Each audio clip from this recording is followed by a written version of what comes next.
சாப்பிடறதுக்கு ஏதாவது இருந்தா கொடுங்களேன். சொன்னா கேட்க மாட்டீங்க, ரொம்ப லொள்ளு பண்ணுவீங்கடா. நேத்துக்கு சுட்ட இட்லி இருக்கு, சாப்பிடுறியா? போற உசுறு பசியிலேயே போகட்டும். ஆமா, நீங்க அதைத்தான் நீங்க போறீங்களா? ஆமா. இத புடிங்க. இந்த பொழப்பு பிழைக்கிறதுக்கு என் கூட வந்துருங்க. 3 வேளையும் சுடுசோறு சாப்பிடலாம். ஏண்டா எடுக்கிறது பிச்சை, பேசுறது ஏகத்தாளமா பேசுற? என்ன பிச்சைக்காரன் ஆகிட்டு போயிட்டானே?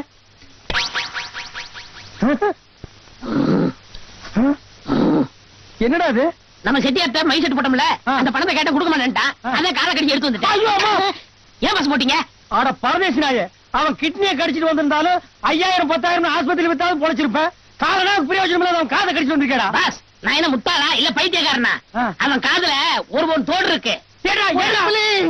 ஒண்டி புலி, இந்த அவன் காசு என் காதை குடியா. வாடி, உங்ககிட்ட எல்லாம் இப்படித்தான் வசூல் பண்ணும். கேட்டா வராத காசு கடிச்சா வருது பாத்தியா? ஆஸ்பத்திரி போய் என் காதை விட்டணும்.